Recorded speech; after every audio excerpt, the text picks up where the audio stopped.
All right, so we're going to start with section 1.1, mathematics and problem solving. We're not going to finish today. We're just going to get started. There is a four-step problem-solving approach. And we're going to go through those first four steps. The first step is to understand the problem. And in understanding the problem, there are several things to sort of be thinking about. One is, can the problem be stated any differently? What do you need to find, or what do you need to find that information? What are the things that you don't know? What information is obtained from the problem? That is, what are the pieces of information that you're given? And then what information is either missing or not needed? Because in real life, you have lots of information, and you really do have to make decisions about things that are not necessary to look at in making a decision, right? So that will sometimes happen within problems as well. The second thing, after you've sort of understood what the problem's asking you to do, is to come up with some kind of a way to solve it. So devise a plan. And there's lots of ways to solve problems. And do you see the one that everybody always sort of freaks out on is on G? What does G say? Guess and check. For some reason, that makes people uncomfortable. Like, really? I can just guess and check? Yeah, it's a real problem-solving strategy, and sometimes it's what makes the most sense. So some of these you will recognize, and some of them, lend themselves to certain situations better than others.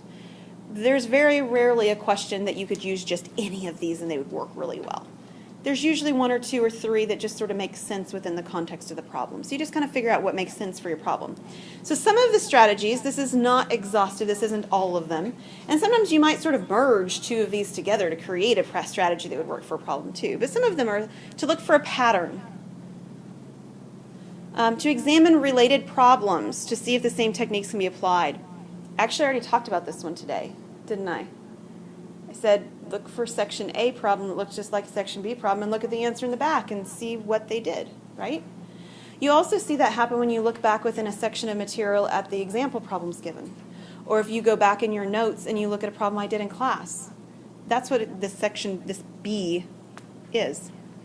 C, examine a simpler or special case. Sometimes if you boil something down to a smaller situation, you can figure out what to do in a larger situation. Make a table or a list. I'm a list maker. Kind of lends itself well to my personality. I like lists. So tables and lists sometimes work really well. Identify a subgoal. Sometimes if we can get to a certain part in the problem, then we know we can finish it from there. But thinking about the end result is just too big of a problem to get to. So sometimes solving it to a certain intermediate step is a way to approach a problem. Diagrams. How many of you like to draw diagrams for your problems? In certain situations, they're really helpful. I like to draw diagrams, and I'm a terrible artist. So you can be a terrible artist and still draw. It's okay. Already mentioned the guess and check strategy. We'll talk about that one a little bit more in detail. Randomly guessing and checking is not a good strategy, but there is a good way of using guessing and checking to be effective. Working backwards. I know you've used this one before too, because you do it whenever you look at the back of the book and you say, oh, the answer is x equals 7. How did they get that? And you try to sort of figure out what led them to that. Another time that I see my daughter use working backwards is when she tries to solve a maze. Do you ever solve mazes backwards? They're a lot easier that way. If you didn't know that, now you do. She'll work backwards in a maze. Write an equation. The reason that's the last one on this list is because in most situations, you guys aren't going to be working with equations with young children, right? But an equation doesn't have to have x in it either. So we can work with equations in a little bit different way sometimes too to make it still applicable to a young child. Okay. All right, so after we figure out what plan we're going to use, we're actually going to use the plan. We're going to carry it out. So in order to carry out the plan, we have to implement the strategy or strategies that we decided that we wanted to use from step 2 and actually do them. In that process, we need to be really careful about the language that we use, the computations that we use. Check the steps that we're using along the way. That can be either formally, like you plug in a number and make sure something works into an equation. That's a formal way of checking something. Or it can be informally, like saying, does that make sense? Because can't tell you how many times somebody has told me something like the answer is 4.6, and they were supposed to be finding the number of babies in a family.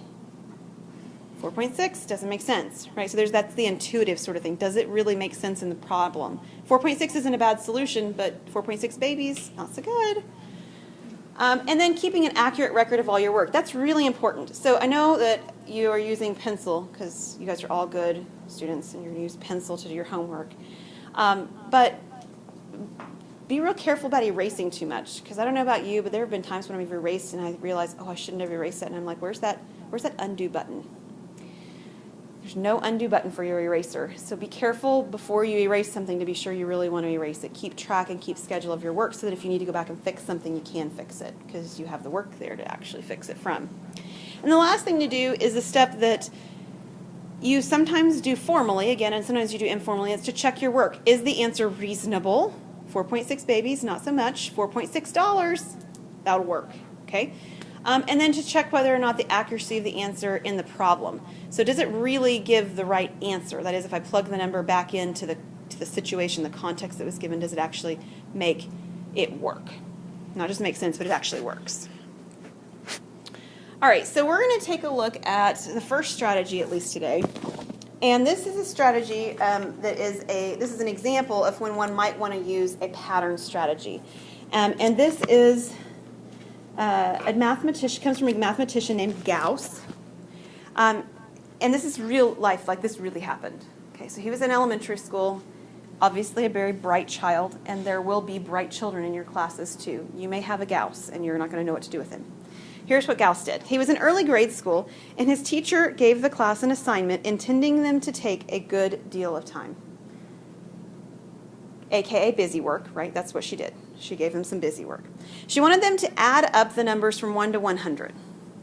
Okay, so can you picture the kids doing this? They're all sitting in their seats, and one does 1 plus 2, and they get the answer 3. And then they do 3 plus 3, and they get the answer 6. And they take that answer 6, and they add 4, and so forth. Everybody with me?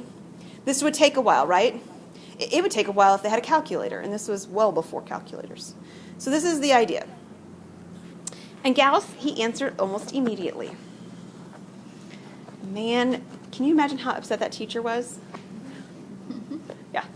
And he did it using patterns. So I'm going to show you the pattern he used, because we're going to use his pattern in some other things that we're going to look at later. So the pattern he used is this. So the first thing let's sort of identify is how the problem works. Whoops. So we're supposed to be adding up the numbers from 1 to 100, right?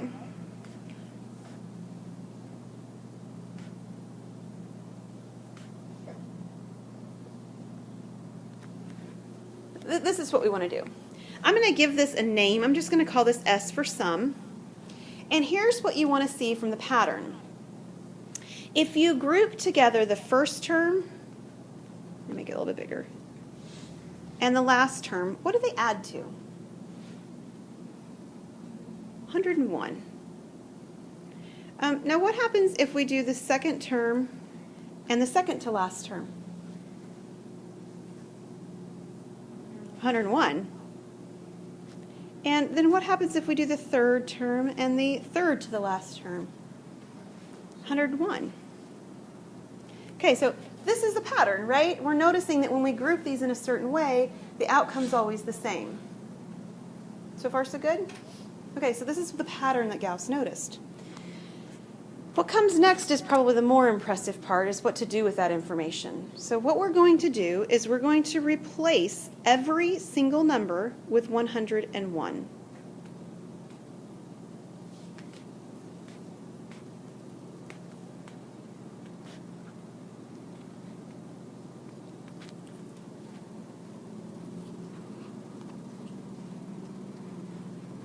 Is that the same value that we had on the previous line?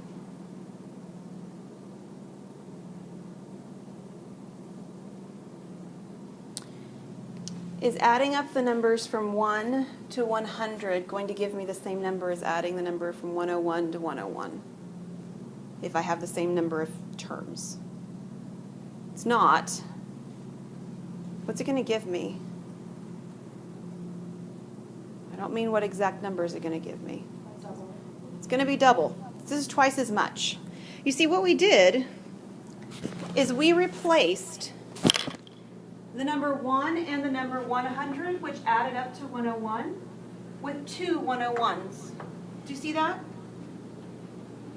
Does everybody see why this is twice as much as what I started with? Now that's really good though, because it's a lot easier to add the number 101 to itself a whole bunch of times. That's repeated addition. Do you remember something repeated addition actually is? It's multiplication. But in order to know what that's going to be, we got to figure out how many 101s we have. So how many 101s do we have? How many of them? Somebody said it. There are 100 of these. How do you know there's 100? Nicole? 1 to 100. Yeah. If you look at the numbers we started with, the number started with 1 and they increased each time to the number 100. There are 100 numbers in that original value, that original sequence, weren't there? Yeah, there's 100 of these. And if you weren't sure, what you can actually do is you could take the number at the end. This is important because you're going to actually see something that doesn't start with the number 1 and go by ones up in a minute. But you can take the number that you ended with 100 and you could subtract the number before the number you started. So 100 minus 0. So there are 100 terms. So there's 100 terms. So what could I do that would be easier than adding 101 to itself 100 times? Multiply it. What would I multiply? 101 by 100. Because multiplying by 100 is equivalent to adding it to itself 100 times. The last step that I would need to do then, right here, what would it be? Why do you have a 2 before the x? That's a good question. Where'd that 2 come from? Do you guys remember? Double. It was double. The original one was the original sum, and then we doubled it. So to show that we doubled it, we wrote 2s on the left. How am I going to get rid of that 2? I'm going to divide. All right, so somebody grab a calculator if you have one with you. You're going to multiply 100 times 101 and divide by 2. In no particular order, actually. And what are you going to get?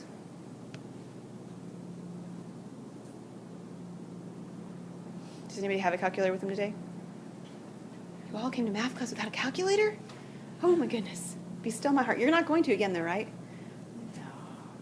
Taylor's got one. What do you have, Taylor? We're going to do 100 times 101 and then divide by 2. 5,050. Yeah. So the sum of the first 100 digits is 5050. 5,050. Now that's pretty clever, isn't it? Do you want to know how young he was when he did this? He was 6. He was 6. Obviously a very bright child. I want to show you a similar case. So one of our other strategies is to examine a related problem. Clearly this is not the same problem. It doesn't start with 1 and it doesn't end with 100, but it's awfully similar, right? I mean, I'm adding up a bunch of numbers. In fact, it's so similar even to some extent because they're all 1 apart, right? I'm adding all the numbers from 36 to 147 together. So we're going to be able to solve using a very similar strategy, in fact, almost the same. The part that's different is going to be figuring out how many numbers I actually have. So we're going to call it S, and I'm going to write out the same numbers that I did before, 36, 37, 38,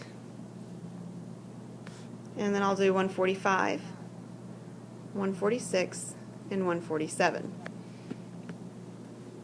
What was the first thing I did on the last problem? Not yet. That was next. We added to figure out what the sums were going to be. So the first term and the last term. What is 36 plus 147? 183. What about 37 and 146?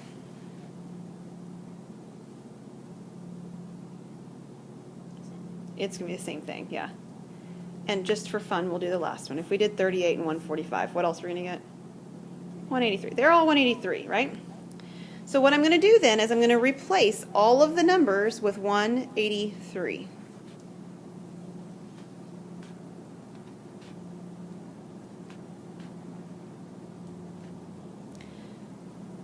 And when I did that, what happened? I doubled it, so I need to put a 2 on the left. That doubles the amount on the right, so I put 2 times s to double the amount on the left.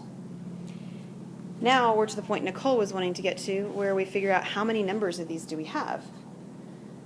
This isn't quite as clear as on the last one. The last one started with 1 and ended with 100. There's 100 numbers. Here I'm starting at 36 and I'm ending at 147. How do I figure how many numbers? Not 183. 147. Right, so my number of numbers here is 147, the number it ends with, and I want to subtract the number before the one I got to. You see, if I subtracted 36, I'd actually be taking that number out of the sequence. That would be too many numbers gone.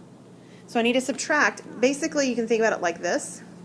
If I had the numbers from 1 to 147, how many numbers would it be? 147, right? But I don't have the first 35 numbers. Do I? I mean, so I need to take out the first 35 numbers from that calculation. So what is 147 minus 135? 112. So there are 112 terms here, or numbers here. So I have 2s on the left. What do I have on the right? 183 times 112. And then how am I going to figure out what s is? Divide by 2. All right, so Taylor, we're going to get you, did you do it already? 10,248. Okay, does that make sense? All right.